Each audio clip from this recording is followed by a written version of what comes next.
terminar, você prevê a reutilização de espaços comerciais, né, estruturas físicas comerciais e industriais para moradia. Bom, a gente está vendo a ampliação do e-commerce, então não tem mais lojas físicas, os coworkings que estão acabando com os espaços corporativos, e existe um déficit habitacional que não é só aqui, no mundo todo, que só varia de acordo com a região, com a quantidade.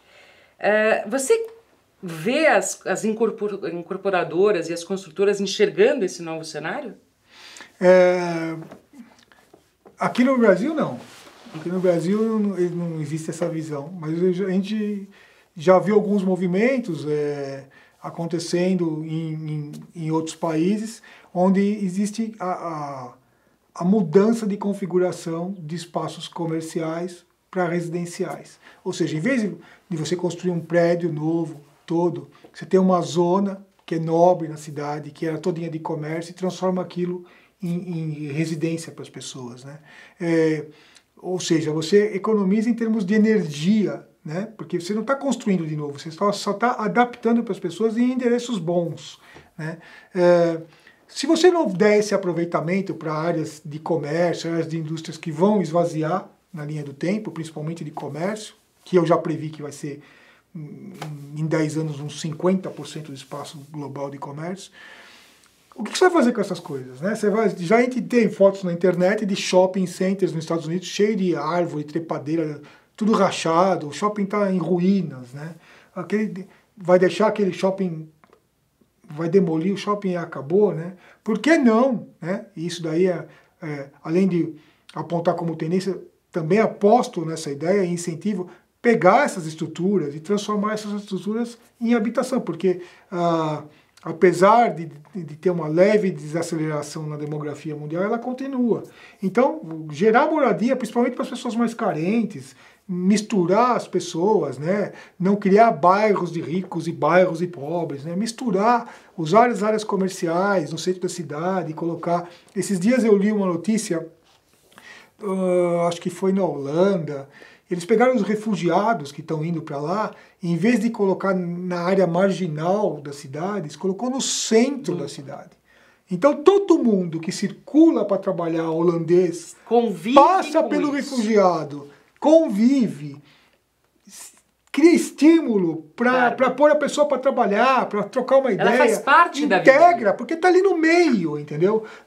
Não adianta você começar a criar zonas distantes marginalizado, e dar uma de avestruz, né? Enfia a cabeça no buraco e o problema não existe. Não é assim. Então eu acredito que, em termos de construção, em termos de construção habitacional, esse tipo de aproveitamento seria sensacional. Gasta muito mais energia, muito menos energia, né? Que eu falo, energia é dinheiro, produtos, é mais ecológico, socialmente é mais legal. Então eu achei a construção civil, que é um negócio que balançou quando teve a crise de 2002, aquele negócio do crédito imobiliário lá nos Estados Unidos, aquela armadilha toda, não sei o que lá. A construção civil deu uma brecada no mundo. Eu acho que se ela for focar em obras nesse sentido, eu acho que esse tipo de adaptação é interessante. É a mesma coisa que você falar num prédio, né? Um prédio, um monte de gente que tem carro, você chegar lá e faz uma proposta para instalar uma tomada na garagem de cada um, porque todo mundo quer pôr carro elétrico. Então, por que na minha garagem, na minha vaga, não tem uma tomada, né? Tem muita gente já fazendo isso em outros países, instalando as tomadas para os caras carregarem o carro elétrico.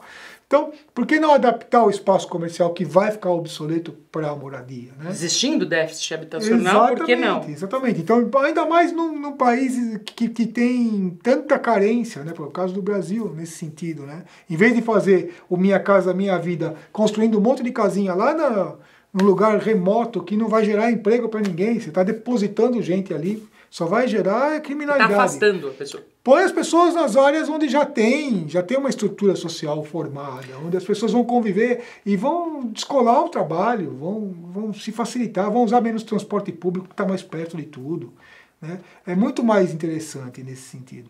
Mas isso você acha que é uma atitude, uma iniciativa que tem que partir de governos, como você fala, de uma gestão social, ou das construtoras, incorporadoras? Eu acho que as construtoras têm que ter a visão e têm que ter a iniciativa. E elas têm que pressionar os governos para facilitar na legislação, ou seja, a legislação tem que permitir a adaptação do espaço.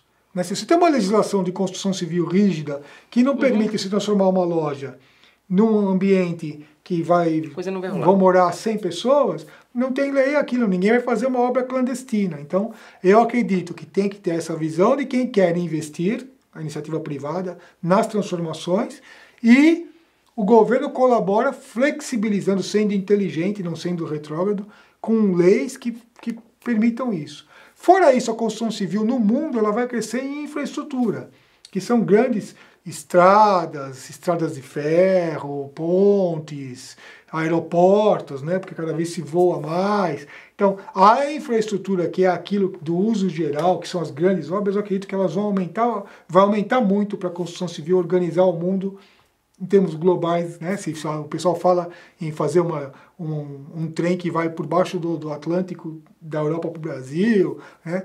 Os caras passam cabos, né? Cabos gigantes, né? A Google acabou de passar 2 cabos dos Estados Unidos para o Brasil, por baixo do oceano, daqui a pouco está passando o trem também. Então, as infraestruturas eu acredito que elas vão crescer muito, né?